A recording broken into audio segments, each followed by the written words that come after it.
बीमारी फैलती रहती है और बीमारी बड़ी हो जाती है। जब बीमारी बड़ी हो जाती है और तब जब वो हमारे पास आते हैं तब शायद उनका इलाज करना बहुत मुश्किल और कठिन हो जाता है। अगर आप सब लोग चाहते हैं कि आप अपना इस बीमारी से बचाव कर सकें, अपने प्रियजनों का बचाव कर सकें, तो आज आपको जानना पड़ेगा कि बवासीर क्या होता है। बवासीर को समझने से पहले आपको समझना पड़ेगा आज का जो सामाजिक परिवेश है, हमारे जो खाने का समय है, लगभग लोग आज की डेट में सुबह खाली पेट चाय पी लेते हैं, पापे, ब्रेड, बिस्किट, हैम, मट्ठी, ये सब चीज़ें खाते हैं। उससे क्या होता है कि आपकी जो पचन क्रिया है वह कमजोर हो जाती है। यानी जो आप भोजन खाते हो वह भोजन आपके शरीर में पचता नहीं।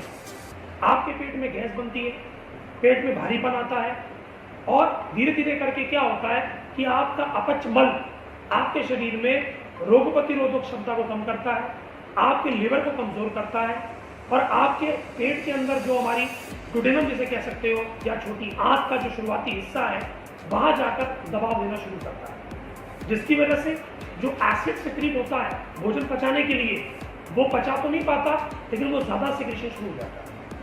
अब ज्यादा सिक्रेशन होने से क्या होता है, एसिडिटी बननी शुरू हो जाती है, हमारे पेट में जलन रहना, खट्टी डकारें आना, गले के अंदर यहां तक ऐसा लगना कुछ अटका हुआ है, ऐसा महसूस होता है।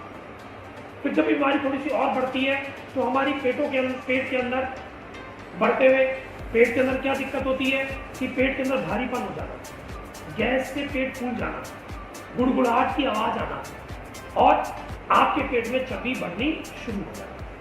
हम क्या समझते हैं, हम जो खा रहे हैं, हम ज्यादा मसालेदार खा रहे हैं या हम ज्यादा मक्खन वाला खा रहे हैं, उसकी वजह से पेट फूल रहा है। नहीं, अपच की वजह से पेट फूल रहा है। बहुत से लोग लंच क्या करते हैं, लोग लंच जो है 3 बजे, 4 बजे, 4:30 बजे लंच लेते हैं, फिर उसके उपरांत क्या करते हैं, वो लोग चाय पी लेते हैं, रात्रि का भोजन 10 बजे 11 बजे तक करते हैं, रात को देर से सोते हैं और सुबह देर से उठते हैं। इससे आपके शरीर की जो मल प्रक्रिया है वो बिगड़ जाती है। आज आपको बात नोट करनी है, शरीर में 3 समय फिक्स टाइम पे एसिड निकलता है। सुबह होता है नाश्ते का समय, जिस समय एसिड निकलता है वो एसिड का फिक्स टाइम है। आप कितने बजे सो के जागो, आप क्या खाओ, आपकी क्या जीवन शैली है, उससे उसका कोई मतलब नहीं। ऑटोमेटिक सिस्टम है जो भगवान ने फिट कर रखा है। सुबह नाश्ते के समय निकलेगा, दोपहर में 12 बजे से 2 बजे तक निकलेगा और रात में 6 बजे से लेकर मैक्सिमम 9 तक निकलेगा। तो 8 साढ़े 8 के बाद जिसे कह सकते हो कि अगर रात्रि हो गई है तो कर, लेकिन अब रात्रि हो गई तो नहीं निकलना चाहिए, परंतु फिर भी हम कह सकते हैं कि थोड़ा बहुत एसिड जो है रात को 8 साढ़े 8 9 बजे तक रहता है। उसके बाद भोजन करें या ना करें, ना करें तो उत्तम है, बीमारी नहीं आएगी, करेंगे तो अपच रहेगा, सुबह पेट साफ नहीं होगा, कब्जी होगी, पेट का खुलासा नहीं होगा, पेट का खुलासा नहीं होगा तो आप बैठ के जोर लगाएंगे।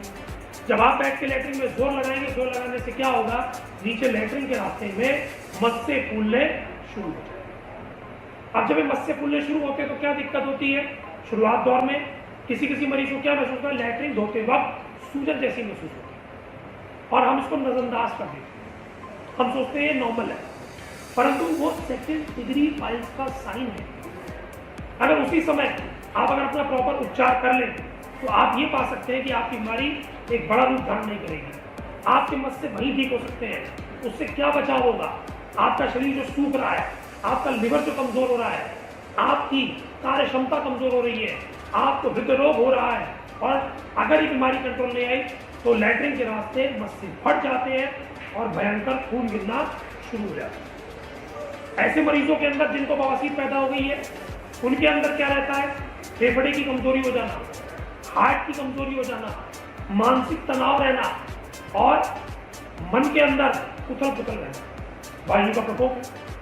आचार्य सुश्रुत ने बड़े उत्तम शब्दों में अपनी बात को कहा कि जब वायु का प्रकोप हो जाता है, वायु का प्रकोप आज समय भोजन करने से, समय से भोजन ना करने से, रात्रि जागरण करने से, पूरा प्रॉपर पानी ना पीने से, उसके अलावा साहस ज़्यादा करना, एफर्ट ज़्यादा डालना लेकिन न्यूट्रिशन कम लेना, ज़्यादा चिंता करना, ज़्यादा बोलना और उसके हिसाब से जितना सप्लीमेंट यानी आपने जितना मेहनत करी उतना अगर आपने न्यूट्रिएंट अपनी बॉडी को नहीं दिया और आप क्या करते हैं न्यूट्रिएंट के फॉर्म में बर्गर, पिज़्ज़ा, नूडल्स, ये सब चीज़ें देते हैं। देखिए ये सब चीज़ें खाने के लिए ठीक है, परंतु निरंतर नहीं खाना चाहिए। और बहुत से लोग क्या करते हैं, इन्हीं स्वाद में अपने आप को ढूंढ रखते हैं। बहुत से लोग नॉनवेज जो खाते हैं वो रात को खाते हैं। अगर आप नॉन वेजिटेरियन को दिन में ग्रहण करें, और मैं तो सलाह दूंगा कि नॉन वेजिटेरियन आप ना खाएं, किसी जीव को मार के क्यों अपने पेट को भरना है। आप जब ऐसा करते हैं तो बवासीर जो है आपके शरीर में पैदा होनी शुरू हो जाती है। इस बवासीर से क्या होता है कि ये जब बड़ी जाती है तो फट जाती है, फटने के बाद खून आता है, और आप क्या करते हैं, टीवी पे दी एड से या किसी केमिस्ट पे जाके 2-4 गोली ले लेते हैं, और वो बीमारी खत्म तो होती नहीं है, लेकिन कुछ देर के लिए शांत हो जाती है। फिर दोबारा जब से वही गलती करते हो तो फिर से दोबारा उभर आती है, और जब वो दोबारा उभर आती है, ऐसा निरंतर करते करते तो बवासीर एक बड़े मस्सों का रूप ले लेते हैं, जिसे हम 4 डिग्री पाइल्स कहते हैं, जो बाहर निकल आते हैं लेकिन अंदर नहीं जाते हैं। और लगभग मरीज हमारे पास या तो जब खून गिरता है तब आते हैं, या 4 डिग्री पाइल्स पर आते हैं। यानी जो मस्सा आपको बाहर महसूस हो रहा है, जो अंदर से लेके बाहर तक आ गया, जिसे कह सकते हो एक एंड अंदर की तरफ है और एक एंड बाहर की तरफ है, तो 4 डिग्री पाइल्स है, और इसका दवाई से कोई उपचार संभव नहीं है। एकमात्र उपचार इसका जो अवेलेबल है, जिसके अंदर 98% सक्सेस चांस है, वह है केवल 400। अब आपको क्या करना है कि बीमारी ना बढ़े, उसके लिए अपनी जीवन शैली को सुधारना। सुबह चाय बंद कीजिए, खाली गर्म पानी पीजिए, नाश्ते में फ्रूट्स खाइए। कितना खाएं? अपने वजन, मान लीजिए आपका वजन 80 किलो है तो 800 ग्राम फ्रूट खाएं। उसके बाद दोपहर में 400 ग्राम पहले सलाद खाएं, फिर रोटी सब्जी जो आपके घर में बनी हो उसको ग्रहण करें। अगर आपका अपच है, आपका पेट कमजोर है, वीक है, तो उस समय अपने शरीर को भोजन से लादना नहीं है। फ्रूट, सलाद, खिचड़ी, दलिया, हल्का भोजन जो आराम से पच जाए, उस पर ध्यान देना है। मुझे भी कई बार आके पेशेंट कहते हैं कि साहब मैं बीमार हो रहा हूँ तो क्या मैं काजू बादाम खा लूँ? मैं उनसे कहता हूँ कि अभी आपको रोटी नहीं पच रही है, अभी आपको फ्रूट नहीं पच रहे हैं, काजू पचेगा? बिल्कुल नहीं पचेगा। बादाम पचेगा? बिल्कुल नहीं पचेगा।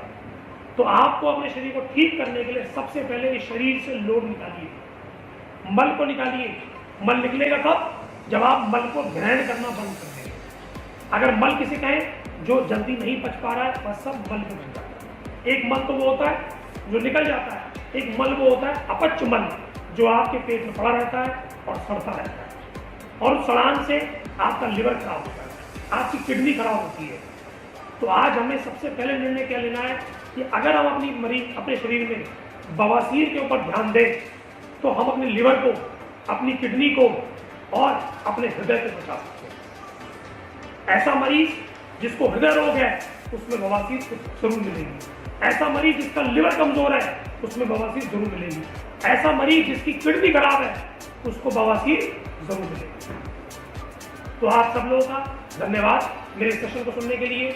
हम अगली बार फिर से नई जानकारियों के साथ आप सब लोगों का स्वागत करेंगे। धन्यवाद, नमस्कार।